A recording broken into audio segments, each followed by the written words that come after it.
서울 강남 한복판 대성그룹 본사 45층. 오늘은 수백 대 1의 경쟁률을 뚫고 올라온 최종 면접자 10명이 모인 날입니다. 그중 한 청년 강민우 28세. 그는 병원비가 필요한 어머니를 위해 반드시 이 자리에서 합격해야만 했습니다. 다음 면접자 강민우 씨 들어오세요. 민우는 깊게 숨을 들이마시고 면접장 문을 열었습니다. 정장을 입은 면접관 5명이 앉아 있었고 그중 가장 중앙에는 백발의 노신사가 있었습니다. 대성그룹 회장 이종현. 그의 눈빛은 예리했지만 어딘가 공허해 보였습니다. 앉으시오.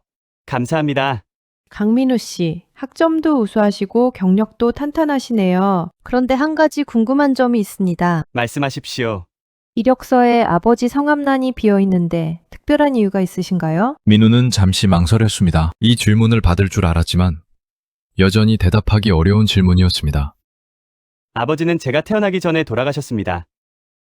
성함이 어떻게 되시오? 강현수입니다. 순간 회장의 손에 들려있던 펜이 바닥으로 떨어졌습니다. 딸그랑. 조용한 면접장에 그 소리만 울려 퍼졌습니다. 회장님, 괜찮으십니까? 아니, 괜찮소. 하지만 회장의 눈은 민우의 얼굴에 고정되어 있었습니다. 그 눈빛에는 충격, 그리고 무언가 알 수 없는 감정이 가득했습니다. 면접을 마치고 나온 민우는 고개를 가볍게 저었습니다. 이상하셨어. 회장님 표정이 왜 저러셨을까?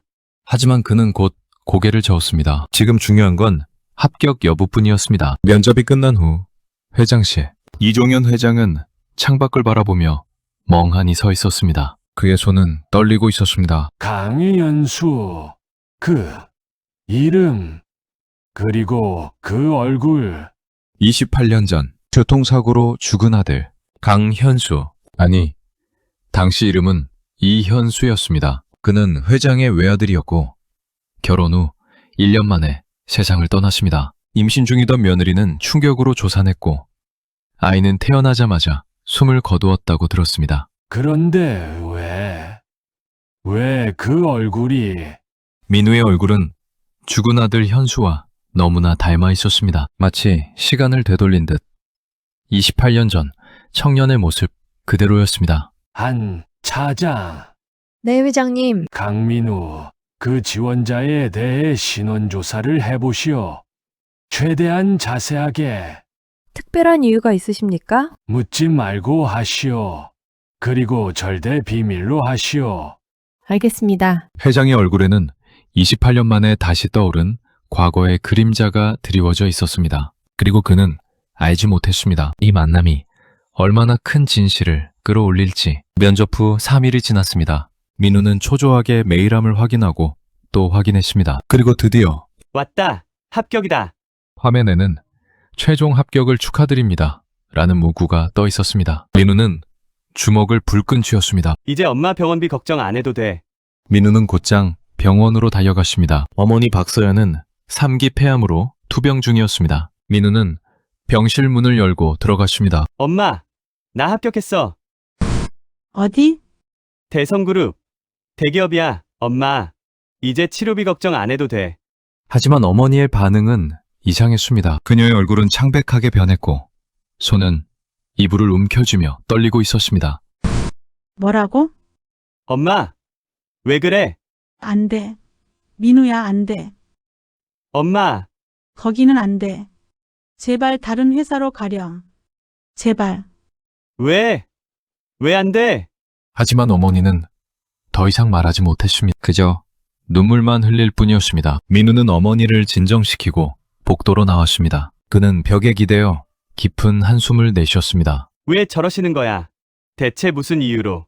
그는 알지 못했습니다. 어머니의 머릿속에 28년 전의 악몽이 되살아나고 있다는 것을. 28년 전 박서연은 이현수와 결혼한 지 1년 만에 임신을 했습니다. 하지만 남편은 교통사고로 세상을 떠났고 그녀는 혼자 쌍둥이를 낳았습니다. 쌍둥이에요. 아들 둘이에요. 하지만 시어머니 김정희는 냉혹했습니다. 둘 다 키울 수는 없어요. 하나는 우리가 키울 겁니다. 안 됩니다.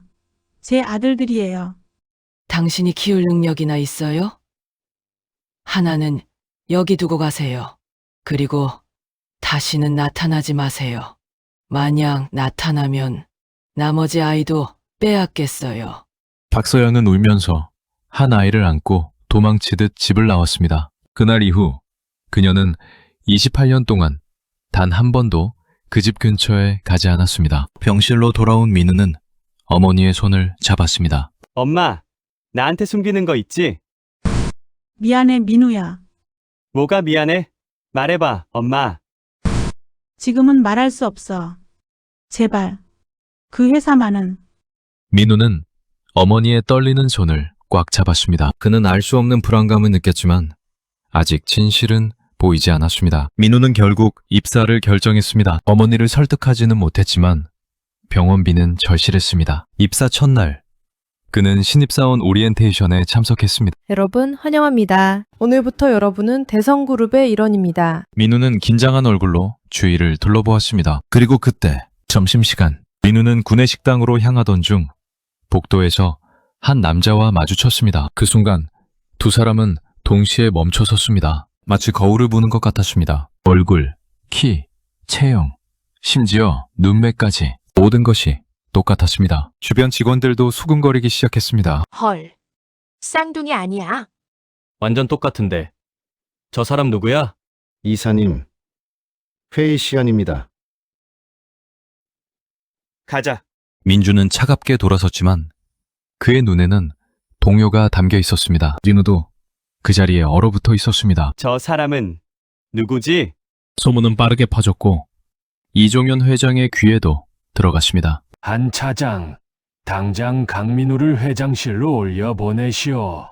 그리고 민준이도. 네, 회장님. 회장실, 민우와 민준이 나란히 서 있었습니다. 이종현 회장은 두 사람을 번갈아 보며 입을 열었습니다. 앉으시오. 둘, 다. 회장님, 저를 부르신 이유가 질문하겠소. 강민우 씨, 당신 어머니 성함이 박서연이 맞소? 네, 어떻게 아십니까? 그리고 당신은 쌍둥이가 있다는 사실을 알고 있었소? 네, 회장님, 대체 무슨 말씀을 하시는 겁니까? DNA 검사 결과가 나왔소. 회장은 서류를 두 사람 앞에 놓았습니다. 99.99% 일치. 일란성 쌍둥이요. 침묵이 흘렀습니다. 민우와 민주는 서로를 바라보았습니다. 그럼 형님이 말도 안 돼. 28년 전 내 아들 이현수가 교통사고로 죽었소. 그리고 며느리 박서연은 조산했다고 들었소. 아이는 죽었다고. 하지만 거짓말이었소. 거짓말? 쌍둥이였던 거요. 그리고 내 아내 김정희가 한 아이를 빼앗았던 거요. 민주는 주먹을 불끈 쥐었습니다. 그럼 저는 빼앗긴 아이였단 말입니까? 미안하오. 나도 몰랐소. 회장실에는 28년 만에 밝혀진 진실의 무게가 짓눌렀습니다. 그날 저녁, 회장 자택, 김정희는 남편과 손자 민준 앞에 무릎을 꿇었습니다. 미안합니다. 미안하다고요? 그게 끝입니까? 난 그냥 손자를 지키고 싶었어요. 며느리가 혼자 둘을 키울 수 없을 거라 생각했어요. 그래서 가족을 갈라놓았단 말이오. 용서해 주세요. 하지만 용서는 쉽게 오지 않았습니다. 이튿날, 민우와 민주는 함께 병원으로 향했습니다. 차 안은 침묵으로 가득했습니다. 어머니는 어떤 분이십니까? 착하세요. 평생 저만 바라보고 사셨어요. 그랬군요. 민준의 목소리에는 부러움과 아픔이 섞여 있었습니다. 병원에 도착한 두 사람은 병실 문 앞에 섰습니다. 민우가 먼저 손을 들어 문을 두드렸습니다. 엄마, 나야. 들어가도 돼. 그래, 들어오렴. 민우가 문을 열었습니다. 그리고 민준이 그 뒤를 따라 들어섰습니다. 박서연은 침대에 기대어 앉아 있었습니다. 그녀의 눈이 민준을 보는 순간 크게 떨렸습니다. 민준아. 처음 뵙겠습니다. 박서연의 눈에서 눈물이 쏟아져 내렸습니다. 민준아. 민준아. 그녀는 손을 뻗었고 민준은 천천히 다가갔습니다. 그리고 그 순간 미안해. 엄마가 너를 지켜주지 못해서 미안해. 어머니, 민주는 처음으로 무너졌습니다. 그는 어머니의 손을 잡고 무릎을 꿇었습니다. 괜찮습니다. 이제 만났잖아요. 민우도 다가와 어머니와 형의 손을 잡았습니다. 세 사람은 눈물 속에서 처음으로 하나의 가족이 되었습니다. 민준아, 내가 얼마나 보고 싶었는지 몰라. 저도요. 평생 뭔가 빈 것 같았어요. 이제야 알겠습니다. 형, 이제 우리 가족이에요. 그래, 동생.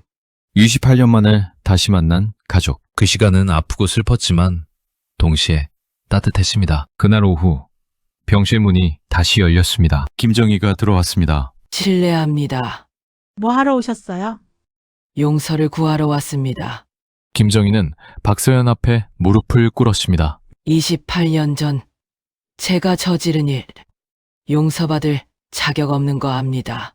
하지만 정말 미안합니다. 당신 때문에 얼마나 아팠는지 아세요? 압니다. 죄송합니다. 어머니, 민준이 할머니의 손을 잡았습니다. 할머니도 저를 사랑해 주셨잖아요. 그건 알아요. 민준아, 용서는 쉽지 않았지만 조금씩 치유가 시작되었습니다. 며칠 후 민우는 회장실을 찾아갔습니다. 무슨 일이오? 회장님, 저 사직하겠습니다. 뭐라고? 저는 손절서가 아니라 실력으로 이 회사에 들어오고 싶습니다. 그럴 필요 없소. 자네는 이미 합격했잖소. 아닙니다. 저는 정정당당하게 다시 시작하고 싶습니다. 회장은 잠시 민우를 바라보다가 천천히 고개를 끄덕였습니다. 좋소. 그렇다면 6개월 후 블라인드 채용에 다시 지원하시오. 감사합니다. 6개월이 지났습니다. 민우는 매일 도서관에서 공부했고 어머니는 조금씩 건강을 회복했습니다. 그리고 드디어 블라인드 채용 시험이 이번 채용은 완전 블라인드로 진행됩니다. 이름, 학력, 경력 모두 가려집니다. 민우는 깊게 숨을 들이마셨습니다. 이번엔 정말 내 실력으로. 2주 후 합격자 발표일. 수석 합격자, 수험번호 1G47번. 민우는 떨리는 손으로 자신의 수험표를 확인했습니다. 1247. 그는 해냈습니다. 누구의 손자도 아닌 오직 강민우로서. 입사식 날 민우는 다시 회장실에 불려갔습니다. 축하하네. 이번엔 정말 자네 실력이야. 감사합니다. 회장님, 아니, 할아버지라고 불러도 돼. 할아버지. 자랑스럽다. 민우야. 두 사람은 처음으로 진심으로 포옹했습니다. 그날 저녁 박서연의 퇴원 기념 겸 민우의 입사 축하 자리가 마련되었습니다. 민우, 민준, 어머니, 할아버지, 그리고 할머니까지 모두 모였습니다. 다들 모이니까 정말 가족 같네요. 이제 진짜 가족이죠. 어머니, 형, 이제 회사에서도 잘 부탁해요. 동생, 각오해. 하하. 자, 다들 건배합시다. 우리 가족을 위해. 건배. 28년 동안 숨겨졌던 비밀, 거짓말과 오해 속에서 갈라졌던 가족. 하지만 진실은 결국 빛을 보았고 사랑은 모든 상처를 치유했습니다. 강민우와 강민준, 두 형제는 이제 서로의 곁에서 진짜 가족으로 살아갈 것입니다. 그리고 이것은 끝이 아니라 시작입니다. 진짜 가족의 이야기가 이제 막 시작된 것입니다. 형, 우리 이제 절대 떨어지지 말아요. 그래, 동생. 약속해. 두 형제는 서로를 바라보며 미소 지었습니다. 그리고 그 미소 속에는 28년 만에 찾은 평화가 담겨 있었습니다. 이것은 28년 만에 완성된 가족의 이야기입니다. 끝. 여러분은 이 이야기를 어디에서 듣고 계신가요? 가족이란 무엇일까요? 댓글로 여러분의 생각을 남겨주세요. 구독과 좋아요는 큰 힘이 됩니다.